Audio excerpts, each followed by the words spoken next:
Let me welcome all of you to our program today. And it's my pleasure to open the first public event on of our Center for Israel Studies in the spring semester of 2025. My name is Michael Brenner. I'm the Abendsen Chair in Israel Studies and the Director of American University's Meltzer Schwarzberg Center for Israel Studies. And I think by now most of you have joined, so it is my special honor to welcome our guest today, Dr. Niva Golan-Nadir, who received her PhD from the School of Political Science at the University of Haifa, where she further completed a postdoctoral fellowship in public administration and policy. She's currently a research associate at the Center for Policy Research at the Rockefeller Center of Public Affairs and Policy, University at Albany, and also at the Institute for Liberty and Responsibility at Reichman University in Israel. Her research focuses on a comparative analysis of enduring gaps between public preferences and legal institutional arrangements in democracy. Her research interests include a lot of other topics, among them comparative politics, public administration, and something that is relevant for us today, state-religion relations. A recent book, Public Preferences and Institutional Designs, Israel and Turkey Compared, has been awarded honorary mentions on a finalist of the Azrieli Institute of Israel Studies and Concordia University Library. Last year, she was a visiting scholar at the Taub Center for Israel Studies at New York University. I'm sorry we missed having you here in person during that time, but now she is back in Israel. So we welcome her on Zoom today from Israel, and she will address the topic of the ultra-Orthodox draft and challenges in the Israeli military, a question that really changes not just every day. When you read the paper online, it changes really every hour. But before we begin with your lecture, I would like to ask you a question of immediate concern. Today, more hostages were freed, both Israelis and Thai nationals. It was a bit of a chaos in Gaza. Many of us have seen pictures, including an 81-year-old man who was in the middle of that mayhem. Another emotional day in Israel. Niva, you're talking to us from Israel, and I would start with asking you, how is this perceived in Israel? Thank you very much for having me today. I'm really happy and excited to talk about these issues. Indeed, today was a very, well, if we can say happy, it was a happy day to see some of the hostages released.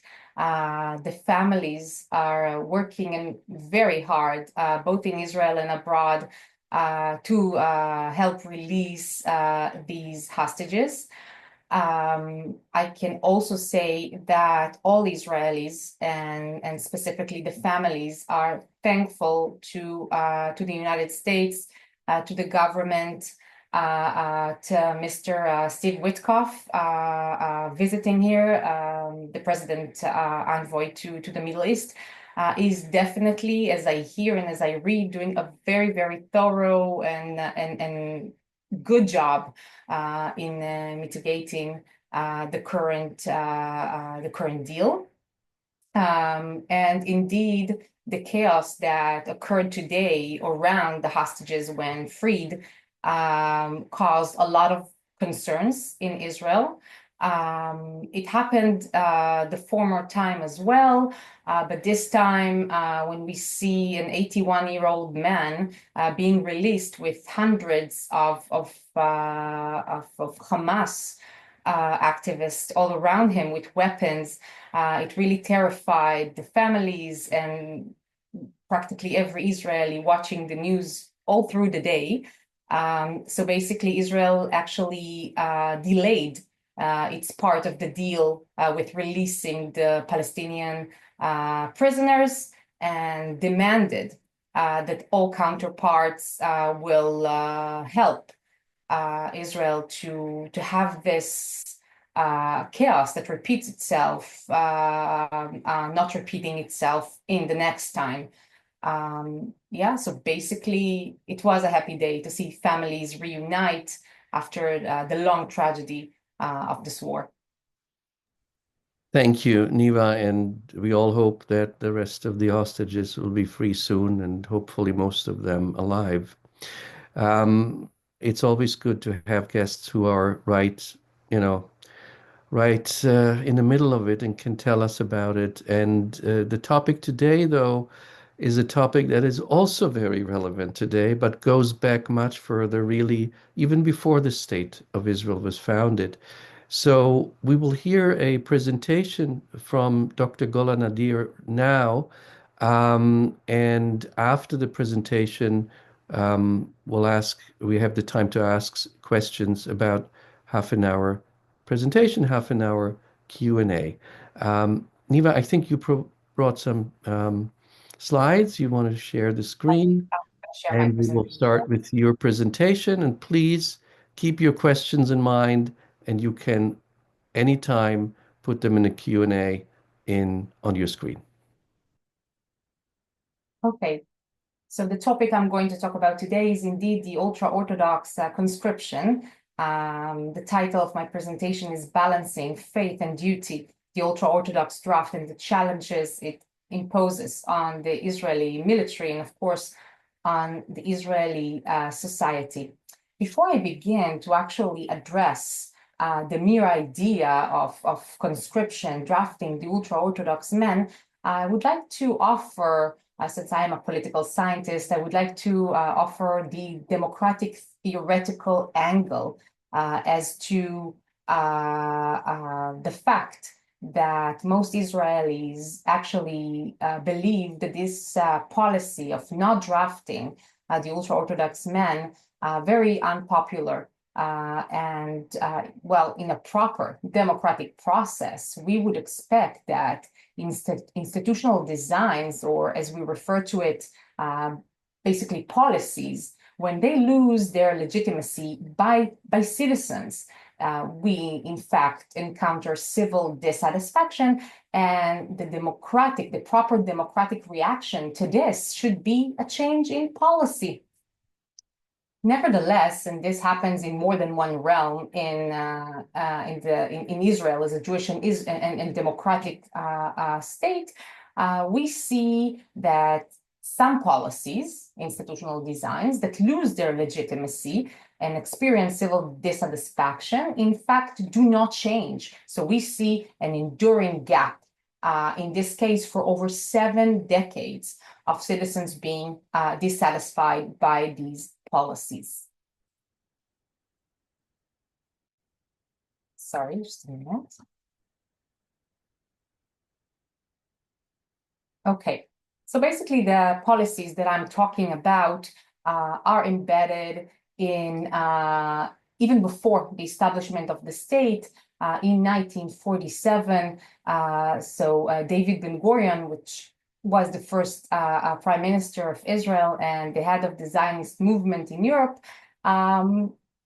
he was trying his best to form a state, and he knew that he cannot approach the UN and say, well, give us a state as the Jewish people, but the Jewish people are not united. And the two strands were the Zionist movement, the secular Zionist movement, and the ultra-Orthodox Agudat Israel movement in Europe.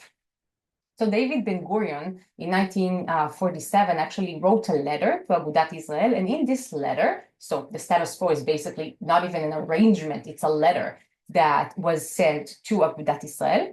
And in this letter, he promised 4 components for which the coming state, the state of Israel, will embed religious practices to keep these policies. So we're talking about the Shabbat, within which, and it has, of course, many more components, but we're talking about transport, public transport, and commerce on Shabbat that are actually not allowed mostly. keeping kashrut in public institution, kosher food, marriage can only be religious marriage, official way to get married. And education, we're talking about three different routes of education, the secular ones, more traditional, and the ultra-Orthodox one.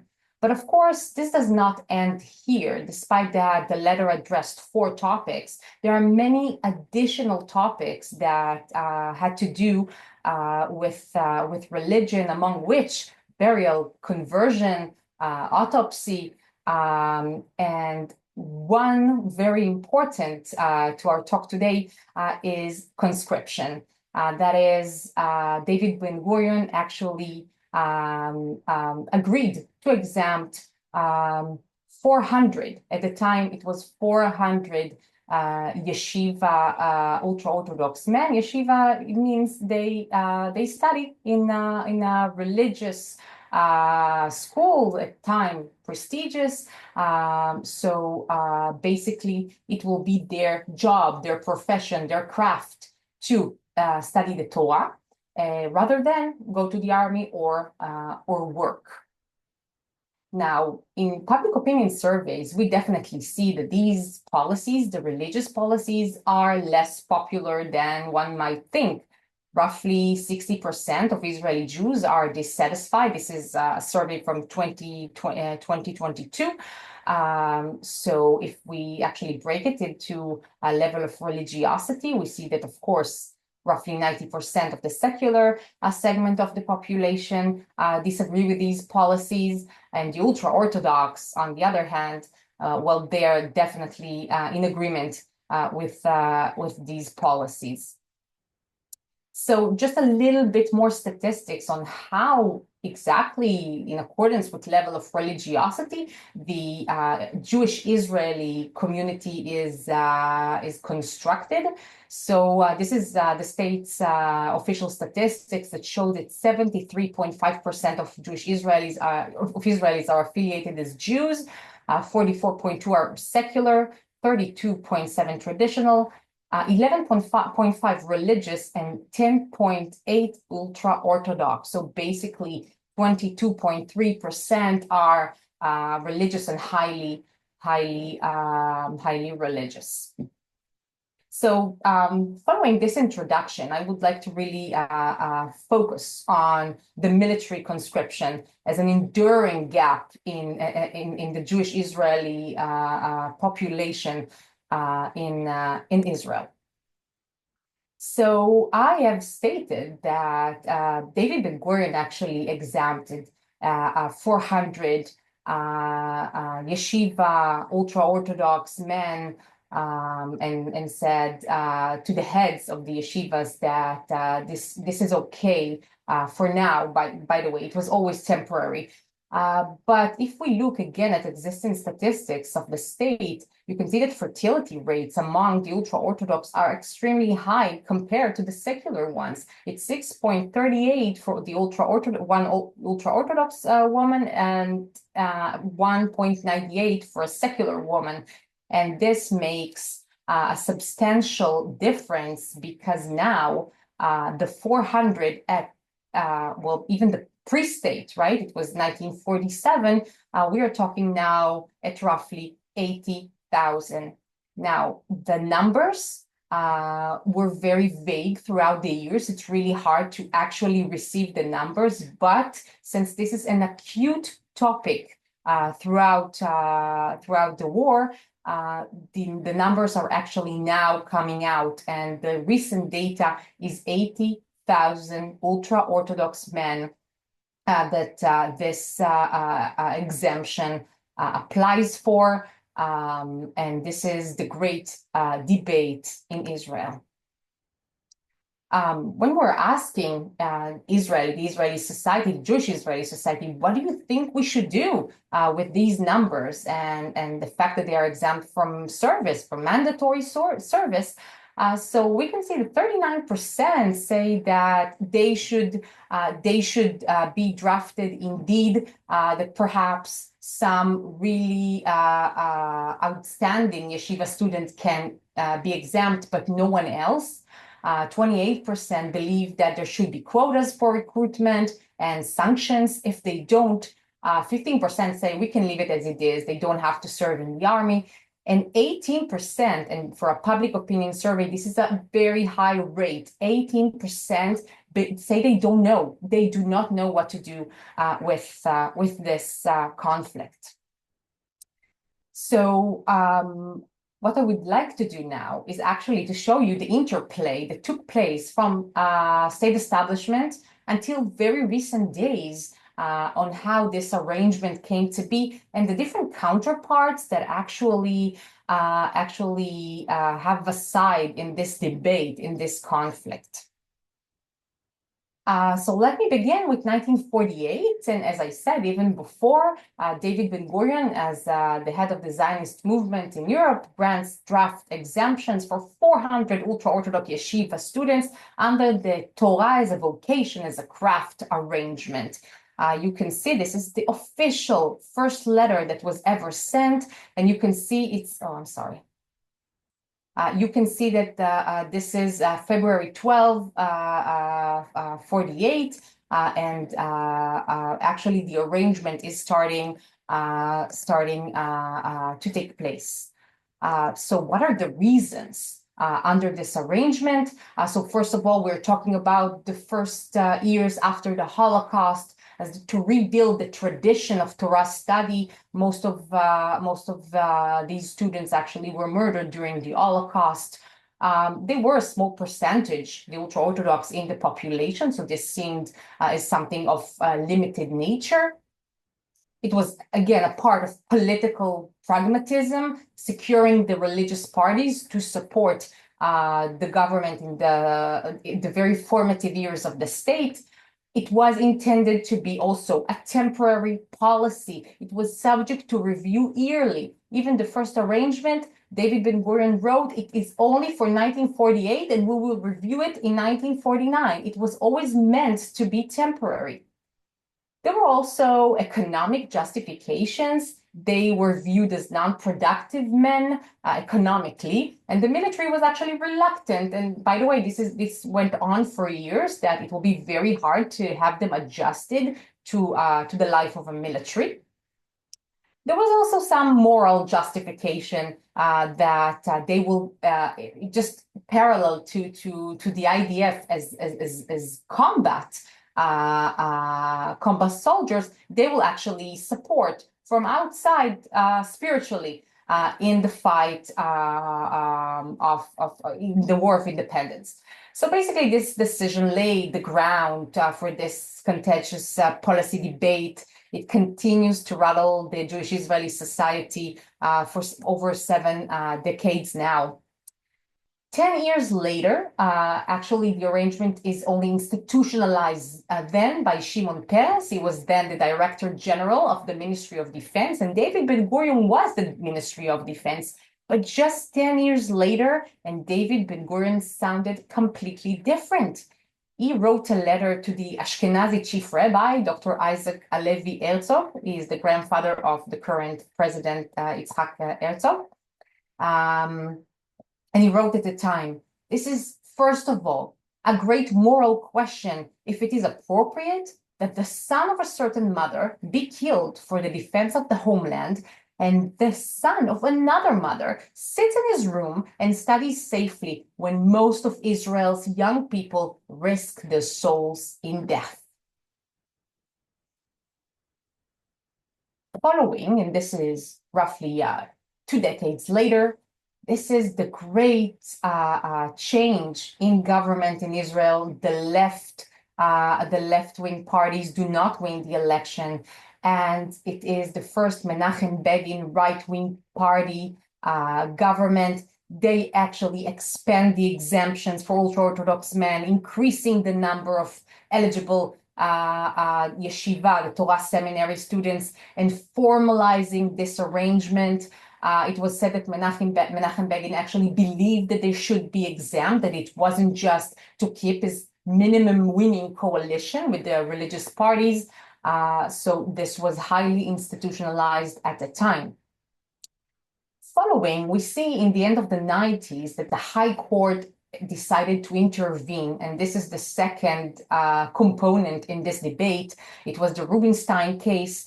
It actually criticizes the lack of legal framework for yeshiva draft exemptions. And it called for what it usually does, call for legislative regulation. 3 years later, the Tal law, the first substantial law as to recruitment, was actually enacted, and it created a pathway for the ultra-Orthodox to enter the army at the age of 22, but it was highly criticized that it's simply ineffective. And 10 years later was the first time that the High Court actually stated this arrangement of not drafting the ultra-Orthodox men is simply non-constitutional. It actually undermines the right of equality for the citizens of Israel. And this is where the debate actually was actually increased. So in 2014, the Knesset passes the equal burden law. So we hear a lot about equal burden. This is how this conflict is actually mentioned in the news, in everyday debates. So it's introducing gradual conscription targets and sanctions. This is actually, despite that the implementation was hard, this is a very advanced conscription law. I would just like to say that this is a Netanyahu government, but without the religious parties. It was with the central left party of Yesh Atid that was just formed not long before. And it had no religious parties. And then there were re-elections just a year after, and Netanyahu's following government that now was without the central parties of Yesh Atid, but with the religious parties, they've removed the sanctions. And the High Court simply struck down the 2015 amendment, demanding to address what he said was non-constitutional, the inequalities, in fact. So the military, since 2017, simply finds it really hard to draft the ultra-Orthodox men. And this takes us really to nowadays, where the security service law, which is the main basic law that actually encompasses the arrangements of the military and the army service, it actually technically expired in June 2023. And the High Court said that the government must legislate a law to replace it.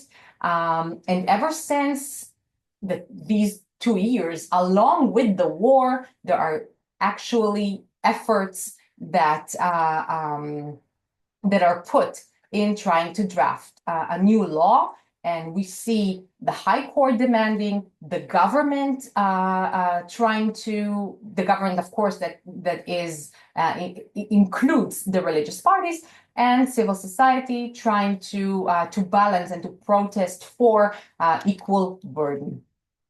And this critical juncture, as I've mentioned, is exactly the Swords of Iron War that started in the terrifying, traumatic October 7th events in the Gaza envelope, and continues till this day. So why is this such a critical juncture? This is a critical juncture because now the Israeli military actually suffers from a very acute lack of manpower. So these are statistics that are basically apply just for this moment. I've actually just updated it. So the army urgently needs what was referred to as 10,000 soldiers. 6,000 of them should be in combat roles, not just supporting roles. In this war, 842 soldiers died in battle, and roughly 14,000 were left disabled and hence can never actually return for reserve duty. And this number is needed in addition to the combat soldiers that are drafted each year. This is apart from it. This is the extra that the army needs, and it has no reservoir to take it from because the ultra-Orthodox are not drafting. So if we're talking about the reserves, which are, of course, Israeli men and women that did their duty service but are now being called to come back and serve. So you can see that on average, they served during the war 136 days. It's a third of a year compared to 8 days just the year before. The war started, a 1,500% increase. So these men and women lose their jobs, sometimes even lose their families to the crisis of not being present. And the burden is really hard on them. So just a few more numbers as to the ultra-Orthodox. Out of 6,600 ultra-Orthodox candidates, only 540 enlisted since the beginning of the war. And out of 1,300 ultra-Orthodox men, roughly 1,200, it's 9%, enlist in the IDF annually in 2021 to 2023. I just want to mention everyone in the secular, traditional, religious Zionist groups in society, everyone drafts. There's no exemption. So saying 9%, this is really acute in numbers. So ever since the government tries to enact a new law, but civil society and citizens in general find this a very inappropriate law, specifically in the time of war. The defense minister aims to begin constructing 50% of eligible Haredim, the ultra-Orthodox men, in 7 years. So a bit more specifically, you can see that in the first 2 years, they will draft 4,800 recruits, but only in the 7th year, they will get the 50%. And the exemption age will be 26. So this is actually inadequate to the time of war. But at the same time, something incredible is taking place. The reserve duty age for the other population is increasing 1 year, and mandatory service for the youth that are drafting from the other population is also increased for 3 months for the next 5 years. So the burden is only enhanced on these populations.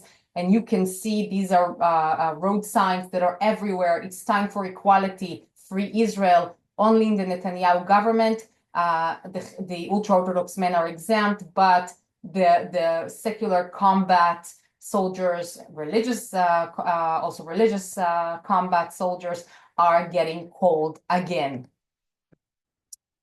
One of the main civil society organizations currently acting in Israel, and this is 2 years back since the judicial attempt to the judicial reform by the Netanyahu government. We're talking about brothers and sisters in arms. They're really active in this realm. They say together we will stop the draft evasion, and simply unity is equality. Everyone in the Israeli society should be equal. But at the same time, we see the ultra-Orthodox community protest against any change, any student that is actually called to draft. They are blocking all the roads there and not allowing that they will draft. They say we'd rather die than be drafted. They actually say this is a war against religion. And this is in the Jewish Israeli state, which of course, according to them, is a great, great conflict. They've actually formed the ultra-Orthodox community, different organizations that help these men that get the recruit order, help them to evade it. These are hotlines, training booklets. They get honorable shipments for those that do not draft. But basically, state law argues that such organizations actually can be faced, those people can face 5 years of imprisonment. I would like to just to conclude as to the different components in this debate. First of all, we are talking about institutions, state institutions. We're talking about the military. In the military, there's a great need for more combat soldiers, and this is evident. Yet the implementation was complex and is complex throughout the years. Definitely, the army needs to adjust to the ultra-Orthodox way of life. Even today, the religious soldiers that are, of course, less religious than the ultra-Orthodox, but still, they themselves criticize the army of not giving them enough arrangements that they need to keep their lifestyle, their religious lifestyle. But as of today, the army stated that they are completely ready to draft the ultra-Orthodox men and supply everything that they need. On the other hand, we have the High Court as a state institution that argues that exemption is no longer constitutional. This arrangement that even David Ben-Gurion years back will regret it in a way. So the High Court said this cannot carry on. At the same time, we have politicians. They pose hardship. So we are talking about roughly 16 years of right-wing rule. And definitely they prioritize coalition, the minimum winning coalition with the ultra-Orthodox parties. And this is the pay. This is the payoff that coalitions pay. We also have civil society, as I've mentioned and exemplified, the protests, the arrangements, and the overall government. We have to mention the overall protest in Israel that began, and some say that October 7th actually happened because of the great conflict within the Jewish-Israeli society. As regard to the judicial reform that the government and the Netanyahu government tried and still is trying to change. We do have the ultra-Orthodox community.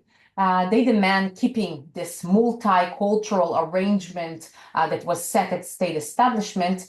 And by the way, individuals that do draft individual ultra-Orthodox men, they suffer because they do not belong to the secular world. They were never even educated in schools that teach English or teach math.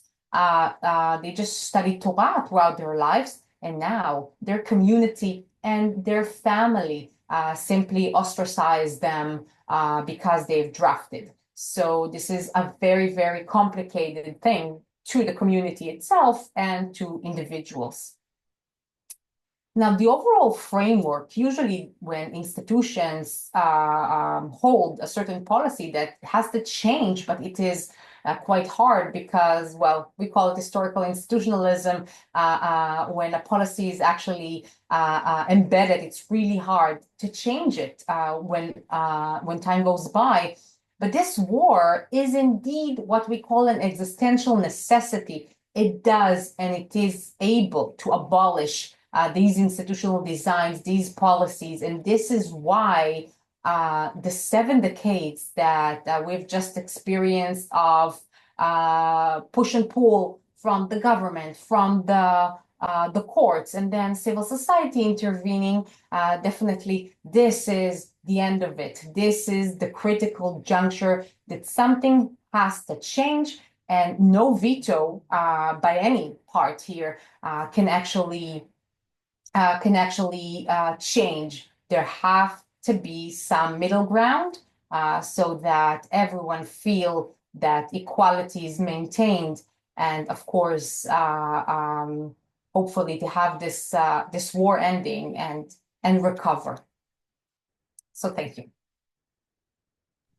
Thank you very much, Niva. And I think that's really what our center is about. We try to, tackle problems which are very relevant today, but go deeper and go to the roots and see the background. And that's exactly what you did. And I want to ask a couple of questions, then we'll also take questions from the audience. I see already a few in, and please keep writing more. Um, so we have a very different situation, as you said, than 1947, 48, when we talked about 400 yeshiva students who were not in the army. In fact, today, if you take all of the citizens of Israel, you can say that around one third do not go to the army, and only two-thirds go to the army because we have about 13% ultra-Orthodox, and we have about 20, 21% Arab citizens of Israel who, for different reasons, don't go to the army. So the burden, it's really interesting and important to speak of what you said, the equal burden. My favorite quote was the one from David Ben-Gurion. You had to Rabbi Herzog, then chief rabbi, of 1958, saying that, what about shouldn't everybody bear the same burden in this Yeah. country. And my question, my first one is, you showed us how the numbers have changed from a small minority of ultra-Orthodox Haredi population. We are now at 13, maybe even 14%. And because of the birth rate, you say they're changing more. And we can already see among first graders today, it's a much higher number of Haredi, of ultra-Orthodox population. So while there are all these efforts to bring them in, and I should say, not just to the army, also to the economy, right? They are gaining influence. They're becoming more, meaning their political parties are more important. So how do you see these two tendencies uh, going together? On the one hand, there's a deep dissatisfaction among especially secular Israelis and also the more modern Orthodox, but there'll be more in 10 years, in 20 years, in 30 years. So thank you. This is a very, very interesting question. And in fact, I've actually noted the fertility rates because many research centers, as the Israel Democracy Institute, they say in 50 years, this will be an Orthodox state. This is what will happen because nothing can beat demographics. Nothing can beat it. And since fertility rates are as such, there is nothing we can do about it. Now, traditionally, civil society in Israel is not that proactive. If you search throughout the years, besides the 2011 economic-based protests, the Rothschild protest, there was no other substantial protest as the one against the judicial reform. And those organizations that protest against the judicial reform have now joined and of course, because of the war, joined the protest against conscription of ultra-Orthodox men. Basically, the two components that you've just mentioned are completely conflicting, but demographic wins if there is no arrangement now. And in 30, 40 years, we will see that they are the majority. They are the 50% secular that I've showed today. It will be 50% ultra-Orthodox. There will be nothing basically to do. So we will need to think about the future of the Jewish Israeli sovereignty. I mean, as if there were no other problems in Israel, right? You can say Israel's enemies could be very happy about these Yeah. developments. I And just want to mention, because you've mentioned the Arab Israelis. So Arab Israelis, of course, are not the Druze are, of course, serving in the army, but the Arabs are not. And this is, of course, a state decision not to do that. The army basically was formed for the Jewish collective, the Jewish Israeli collective at state establishment. So this is a debate because definitely there are counterparts that say that they are a part of the Israeli collective and should be drafted, and others that beg to differ. So this is also a complete different and also very interesting question. Should they be drafted or not? Do they want to be drafted? Do they want, yeah. And yeah, and there are always individuals, of course, who are drafted. Always. But I think you pointed out to of course, the core problem, or one of the real core problems, is that politics and religion are so closely connected, and that religious parties, especially ultra-Orthodox parties, have an influence beyond the number of their voters. And I mean, right now, you just have to read the Israeli papers today and yesterday. There are constant threats. So if you will introduce, or if you won't introduce a law that that makes clear that the Haredi young people will not serve in the army, then we will leave the government, right? That's the constant threat. And I mean, if you think of some of the notion of some of the statements of leading Orthodox figures, and I'm thinking of Yitzhak Yosef, who was, I think, until recently the Sephardic chief rabbi, and he said, if we have to be drafted, we'd rather leave the country. We'll rather go abroad. And I think he would have responded to Ben-Gurion saying everybody has to share the same burden. What he responded to what he said recently, namely, it is more important to pray than to fight. You wouldn't, that's not literally. He said, without praying, the fight of the IDF wouldn't be worth anything, right? So there is a deep conviction, and that's not going away. How do you see this problem solved?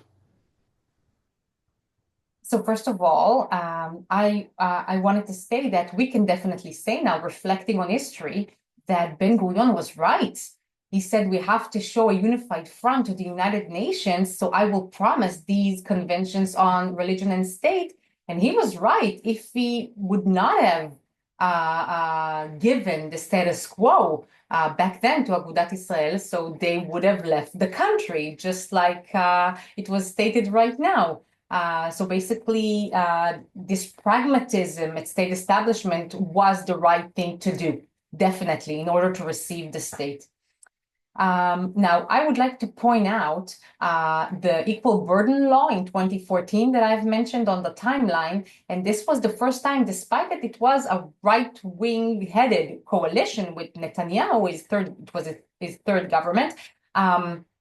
Despite that, the law passed.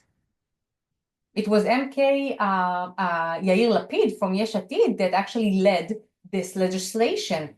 So the only time that it passed was when the ultra-Orthodox parties were not a member of the coalition. So on the one hand, if we're talking about a political solution, there must be a way, as was in the 1 year Naftali Bennett, and I hear is coming back. He called it the government of change. In that year, before the recent latest Netanyahu government, so this actually allowed for changes to take place. But still, in the background, we have the idea of demographic. Demographics are votes. And if the demographic will change, so definitely we will not see a way to step away from this game theory of what do we do with legislation as to religion and state. And I want to say one more thing. I know that it sounds that the secular are against the religious, and there is a great break in the Israeli society. But I must mention the secular strand of the population is very tolerant. And if they want public transport on Shabbat, they say, let's do it, but away from religious cities. And they offer a lot of remedies. Let's open commerce, but also not next to Bnei Brak, the city of the Ultra-Orthodox, the Ultra-Orthodox city. So they're very pragmatic. They do not want to harm the feelings of the ultra-Orthodox community. So this is something that should be pointed out. That this is not that the secular strand wants a conflict. Yeah, no, and it has to be built on compromise, like everything in Israeli society. I also would like to add that, of course, it's not also just the right versus left issues. I mean, there are very right-wing politicians who, for that reason, among other reasons maybe, but also for that reasons, do not join the coalition now. I mean, Lieberman, of course, one of them, but also Bennett, whom you mentioned. But let me go to the questions of our audience. There are quite a few. A few people, I see Larry Swillinger and Susan Weinman asked, when you had, I think that's a question that always comes up. I know that too. When you have your table and it says religious and the next thing Yeah. says traditional. And I always think, people just, but I'll ask you, what's the difference in this table between religious and traditional? Okay, so this is a perfect question, and I actually thought, should I stop for a minute and explain it, or should I go on? So yes, first of all these questionnaires, this was from the Israeli Statistical Agency. This is about self-definition. People are self-defining themselves as secular, religious, etc. Now, of course, we know that religious people, they're the one that actually do the Taryag mitzvahs, they fulfill it, but traditional people are traditional in the way that they see themselves. They choose among which categories they actually keep in Judaism and which they don't. Some actually preserve the Shabbat, some drive on Shabbat, some don't, but they smoke on Shabbat. So this is something that a person can decide. I am traditional. I keep religion in the way that I choose to keep it. Maybe you're wearing a yarmulke, maybe you don't. This is their own definition. It's a very, very fluid definition. So this is why this question is great, because we have the secular, we have the traditional, religious, and ultra-Orthodox. And whereas secular, religious, and ultra-Orthodox are very clear, it is not clear exactly what are traditional, and there is great literature about it to try and understand what is traditional, but it is a self-definition. Thank you. And I think it gets even more complicated when you come to Mizrahi, people who come from a background of African or North African or Middle Eastern Jewish communities where there wasn't such a big division between secular and religious. So people had a more traditional lifestyle. But it always depends on the way we ask our questions. So these questions were very much in place. As is the one by Gabriela Babchik saying, the problem, as I was told, is that the armed forces are not prepared to provide the kashrut in the way the Orthodox or the ultra-Orthodox, in this case, let's say, are used to. Uh, Yeah, so this is a very interesting question, and this is actually my current research that I'm working on. And it's not just that the army is perhaps not prepared for the Badatz ultra-Orthodox kashrut. It's actually the religious soldiers that actually draft from the religious Zionism, for example. Well, they say the army is definitely incapable of maintaining everything that they need to keep their religious lifestyle. So there's a lot of debate about it. I have to say that the secular thing, it's the secular strand thinks that there's too much religion in the army. So basically, it's perfectly conflicted, and actually, as I argue, preserves the stability of the army because no one feels actually satisfied from the policy. But the army argues that they are able to do it. There's actually one ultra-Orthodox brigade that actually from even the 60s and definitely provides all the ultra-Orthodox needs. So just to connect it, the ultra-Orthodox men usually do not draft there. They have other arrangements, but some ultra-Orthodox men that simply failed in their studies. They have nothing to do and they decide to go another way. So this is the Netzach Yehuda Brigade, and they are drafted there. Actually, So the next question was exactly about Netzach Yehuda. And that is Ephraim Liebman saying, if a top-down approach to changing state institutions hasn't historically worked, would a bottom-up strategy be a better start? What about like in armies that so Haredi units in the army, like Netzach Yehuda?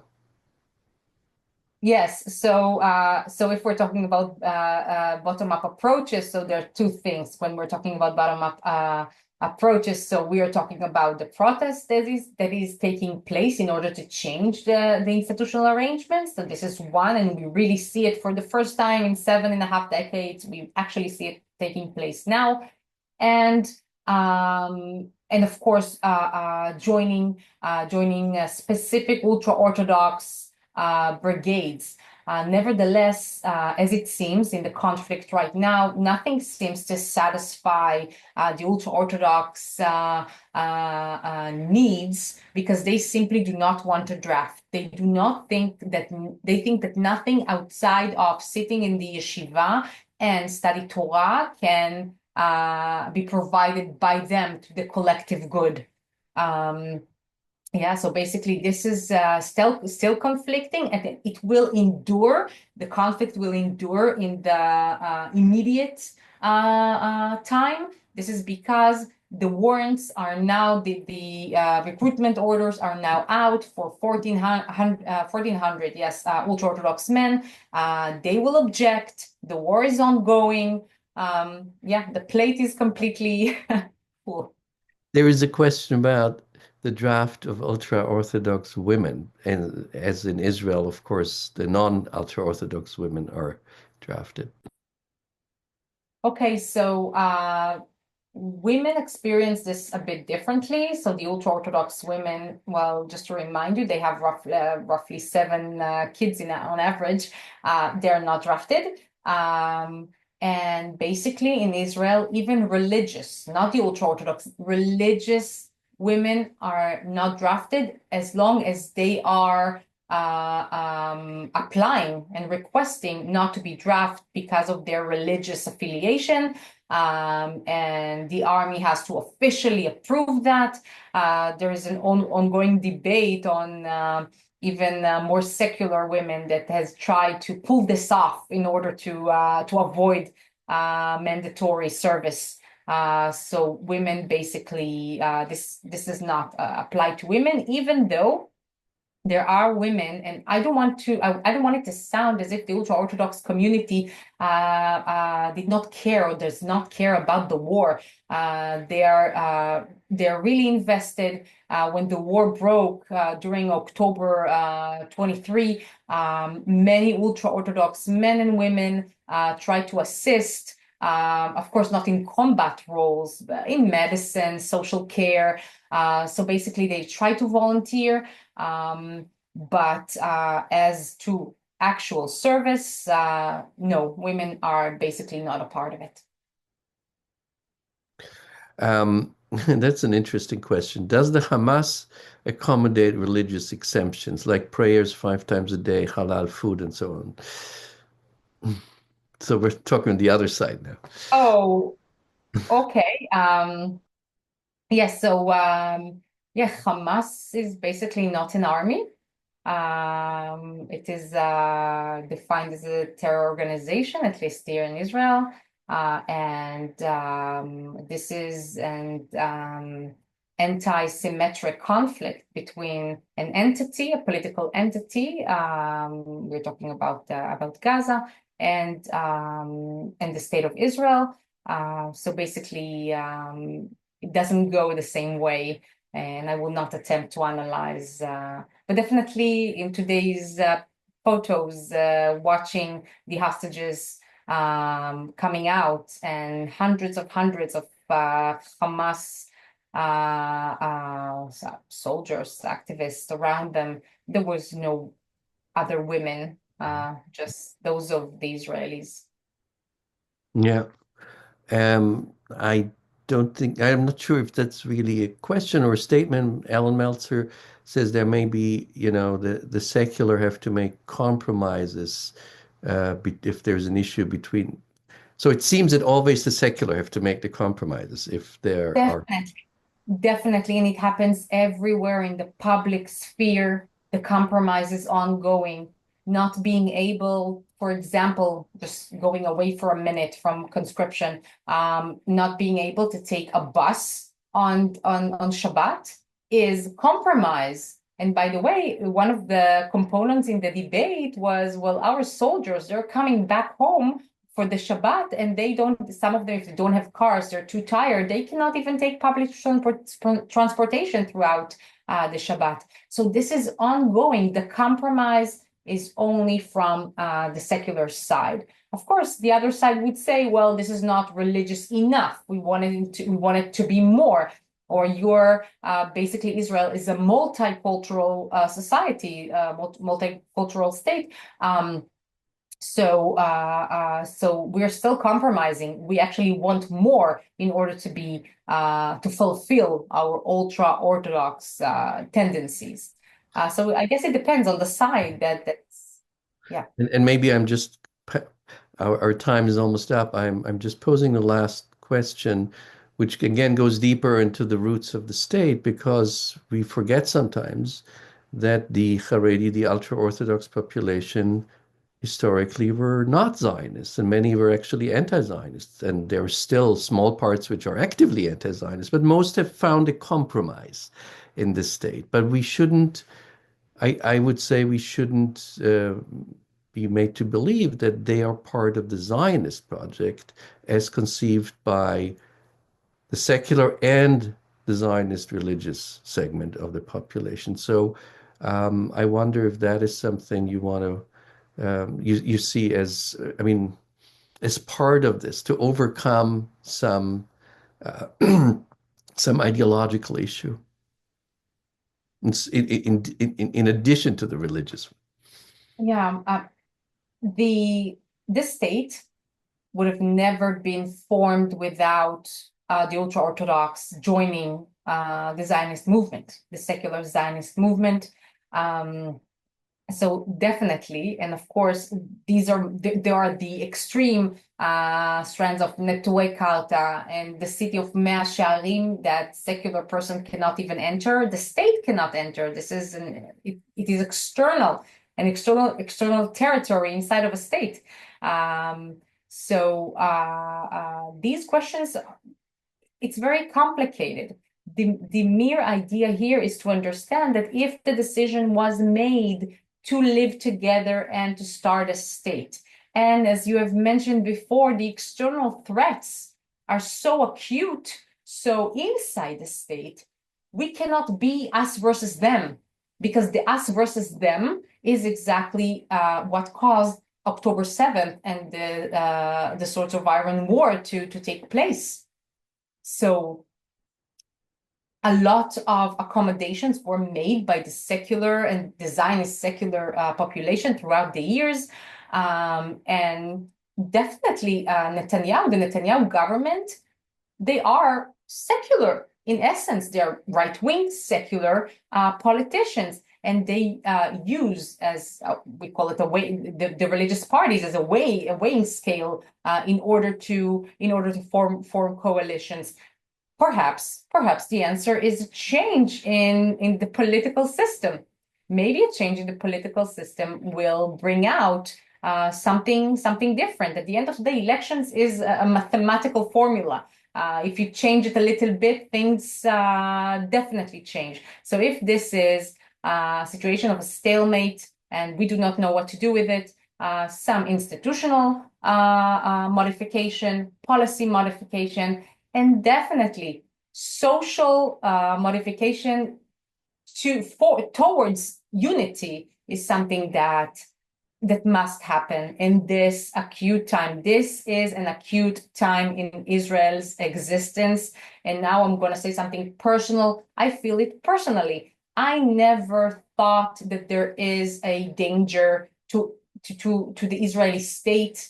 It is a strong state. The institutions are strong. The aim is strong. Great support from the great United States. But still, something right now is broken, not only from the outside, but also from the inside. And this is the wars of the Jews. And unless it ends, there could not be a bright future. Yeah, I'm sorry to to end on not a more positive note, but you did say the word unity, and you had hope for that in the future. And at least we shouldn't give up that hope. I mean, it's not so different in this country and many other places around the world right now. There's deep splits, deep divisions in society. But in Israel, of course, they are life-threatening, and I think it is really important. And there are, and I want to also end on a more positive note. There are also a lot of initiatives, like grassroots initiatives and others, to bring people together. Of course, it's not much we see, but it exists, and I think there is always hope that they can grow and that people will get out of those bubbles in which they live without noticing others. I remember when I last time was in Tel Aviv, and I asked my friends, let's go to Bnei Brak, you know. It's just so Bnei Brak. I've never been there. It's like 5 minutes, but nobody goes there, and so people live next to each other and not with each other. And thank you, Niva. That was really for the depth and for the, you know, broad strokes in terms of history and in terms of showing us where we stand now. And hopefully, when we have you back in the future, we'll have a more optimistic ending. Thank you, and thank you all for joining us. And stay tuned, and the recording of this will be made available. Thank you. Thank you very much.